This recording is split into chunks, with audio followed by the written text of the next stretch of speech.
we start our chapter with the issues about the elections. What are the things that make an election democratic? You have studied that in most of the countries elections take place regularly. All democratic countries hold elections, and the non-democratic countries, there are many countries in that category also which holds election, and they have elections regularly.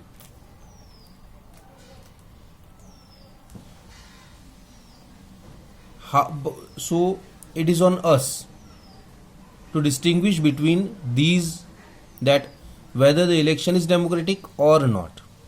If a country can be called a democratic country only when the elections are democratic.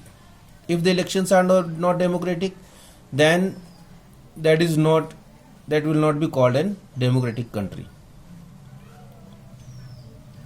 We had a discussion in chapter 1 also about this, that what type of election can be called democratic election, which country can be called democratic country.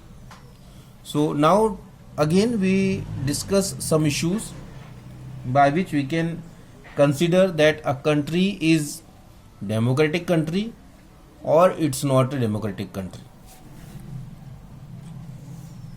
The first thing, that is that the election should take place regularly, but the elections on which we can't rely cannot be called democratic elections.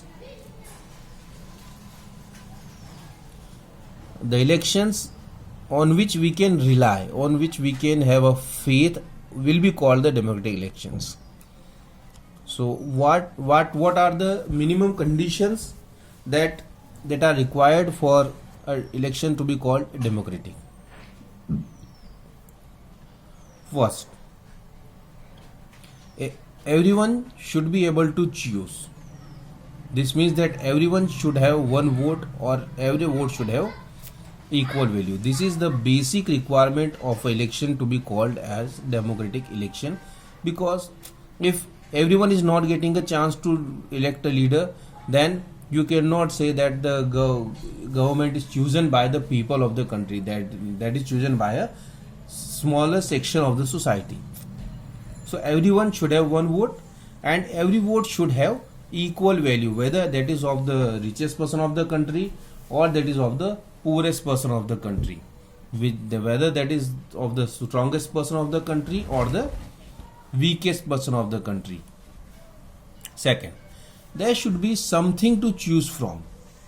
It means we should give proper options to the people. Parties and candidates should be free to contest election and should offer some real choice to the voters. There should not be any restriction on the parties and on the candidates. Whosoever want to contest the elections should contest in the elections,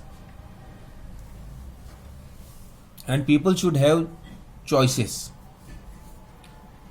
The choice should be offered at regular intervals. Election must be held regularly after every few years, after whether 3 years, whether 4 years or 5 years, but should be regular. The candidate preferred by the people should get elected. Only the candidate which is preferred by the people should be elected. Election should be conducted in a free and fair manner where people can choose as they really wish. So these are the reasons, these are the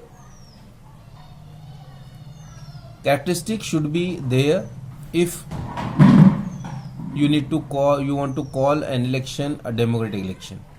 If these conditions are not there, then that will not be called a democratic election. Now, if we talk about the political competition, is it good to have political competition? Elections are thus all about the political competition. What are elections? This is the political competition. This competition takes various forms. The most obvious form is the competition among political parties at the constituency level. the contest election at the different constituency level. It takes the form of competition among the several candidates. At that level, the competition is there among the many candidates. If there is no competition, election will become pointless. If only one person contest or only one party contest, then there is no point of election. But it's good to have political competition. Why? Because an electoral competition has many demerits. It creates a sense of disunity and the factionism in every locality. You would have heard the political competition of party politics in your locality. If we talk about the demerits, it creates a sense of disunity, factionism. Many times it creates violence.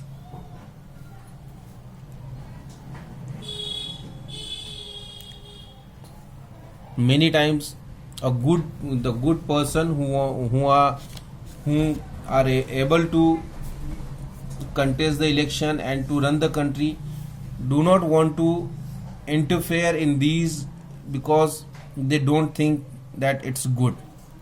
The way the parties uses are good. And our constitution makers, they were also aware about these problems. So, but again, they opted for the free competition in the election because this is the best way to choose your future leader. They did so because the system works better in the long run. In an ideal world, all political leaders know what is good for the people and what are motivated only by a desire to serve them. So if political competition would not be there, then they will not have a desire to work because they know that they will be ruling for lifetime. So there should be a proper political competition. If we have the competition, then we discuss about the different leaders that improves the knowledge and the character of the political leaders. The other and more realistic way is to set up a system where political leaders are rewarded for serving the people and punished for not doing so. Who decides this reward or punishment? That is simple. The people of the country by the electoral competition. So the election should be regular and there should be a competition between the people so that we can get a proper and we can get a good leader in the country. If the person would fail to satisfy voter, he will not be able to win elections again. If the person is good enough, he is good enough in providing the things in a better way, then he will be winning the elections regularly. So, if a political party is motivated only by desire to be in power, even then it will be forced to serve the people. This is a bit like a way market works.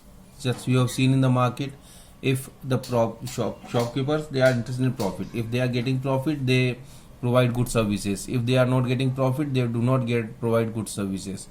Or if they do not have the competition in the market, if they know that they are the only option, then they will not provide good services. But if they have the competition in market, there are few shops in the market which works in the same field, then they will provide the best options to the people. This goes in the same way. So the competition should be there. Now, what is our system of elections? That we will study in the next video. Thank you.